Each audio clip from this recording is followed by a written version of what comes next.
speaking of roles, you know, roles you've had, roles you might have, like Mountain Boys trademark. Yeah, I'm about to I'm excited. undertake. I'm about to undertake a big role of my own, which is Right. fatherhood, potentially the biggest role ever. What You sort of are? tips? Yes, yes. Are you actually serious? Imagine me, like, yes, I am, yeah, genuinely. But like, I'm That's, worried. that's I hope my face gets like older or like more manly, because if my kid's getting bullied no. at school and they're like, my dad's coming down, what about when this guy arrives? I'm just gonna get beat up by the children. That's brilliant news. First and foremost, congratulations. Thank you. That's class. I didn't even know you were in a steady relationship. Maybe you're not, and that's I'm fine too. married, and I mean, like, people don't know this Are sort of you? thing. People are like, "Are you sure you don't still like live with your parents or whatever?" But no, I'm like a genuine married guy. You give off living with your parents vibes. Yeah, I give off living You do. with my parents, and like an exotic zoo owner might snap me up vibes if you get. You do, definitely, I look definitely. like I'm ready to What pet a you need, tiger. what you need is like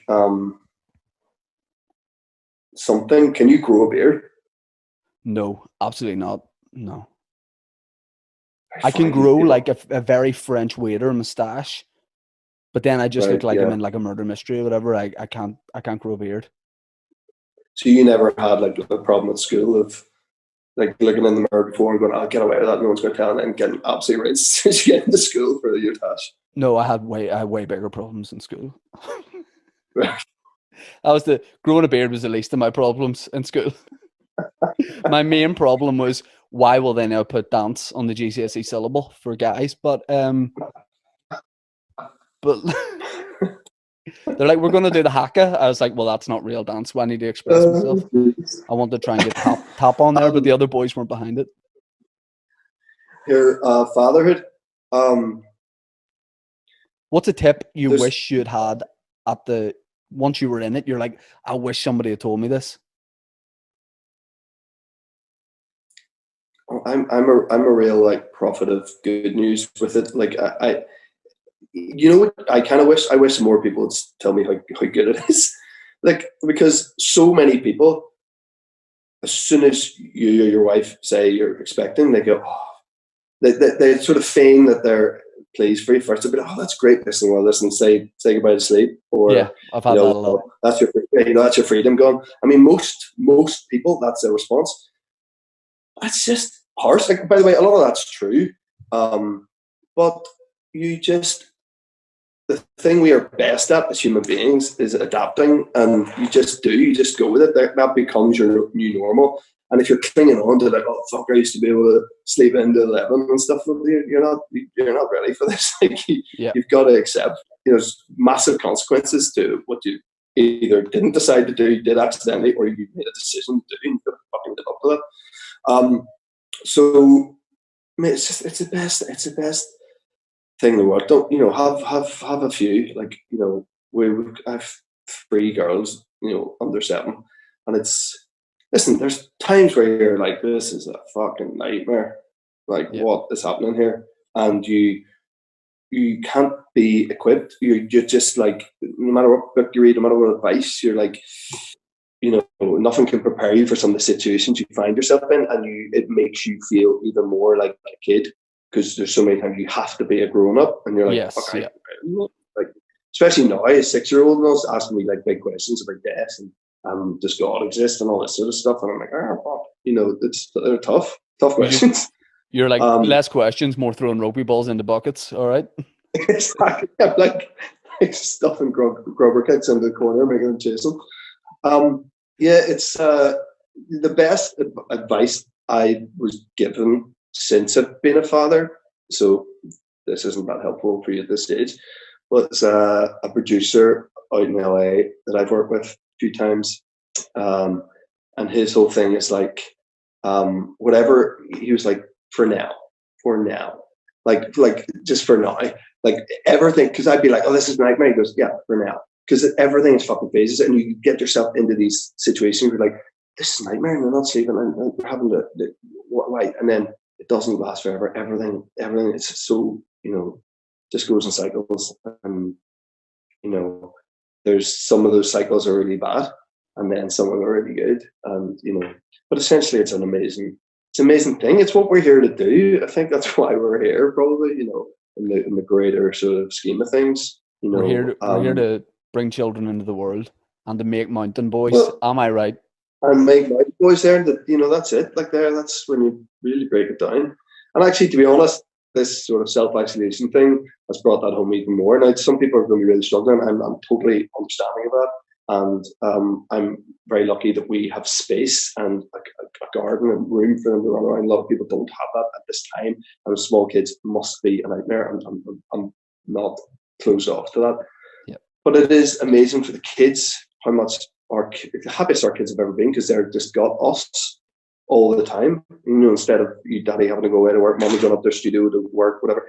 Like, they've got our undivided attention. Yep. And for them, that's all they want. So it's unbelievable. It's made me appreciate even more all this, you know.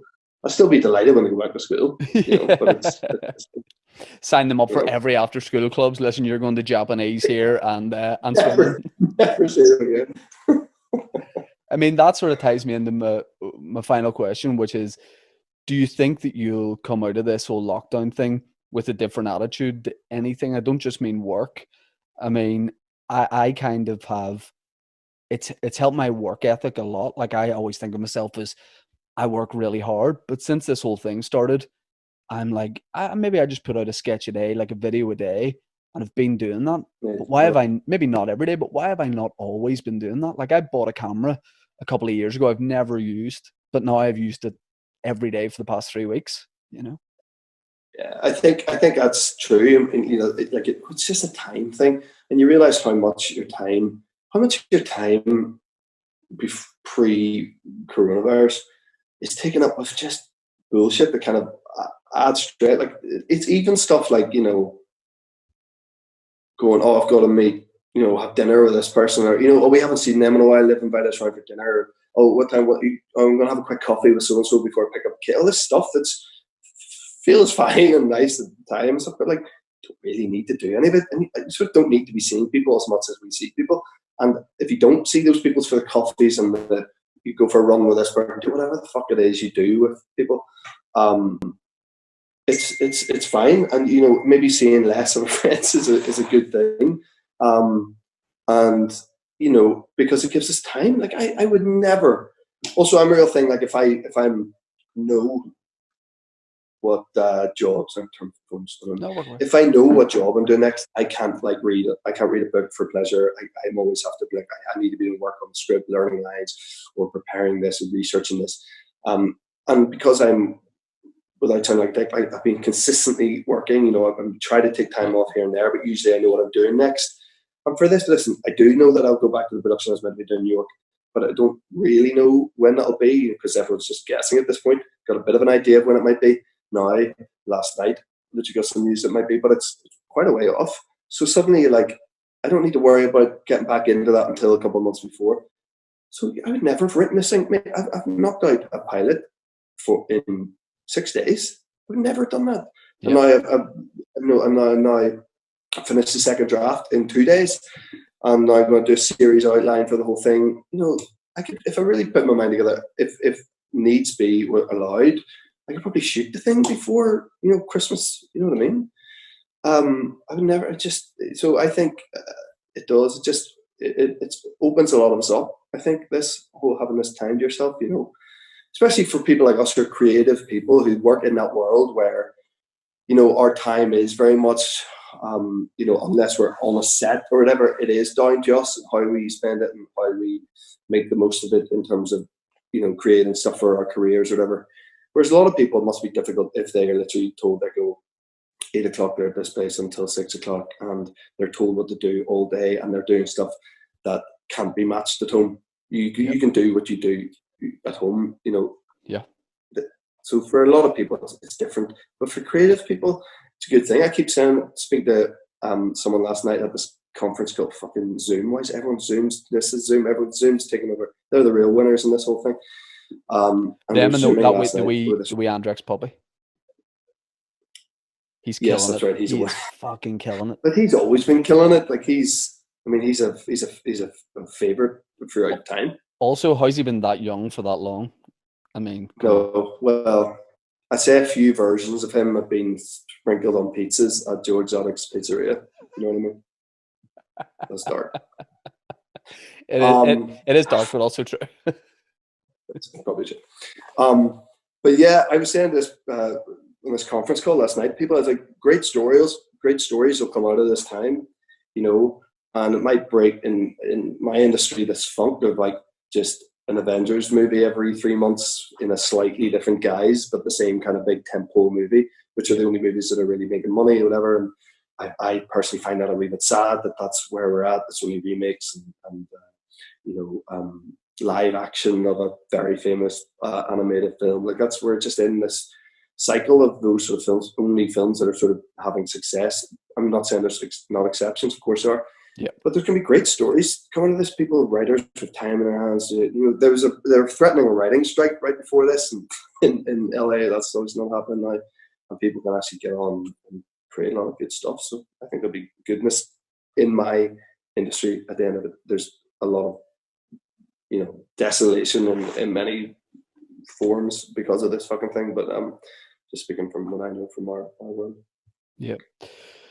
All right. Well, look, I've got to thank you so much for doing the podcast. I mean, like you said, you have nothing else on, so you know it's bittersweet. But no, I really, really appreciate it. You taking the time. And how do I get paid for this? Well, you would basically send an invoice to make it out to Chick Wilson, no K, just CHIC.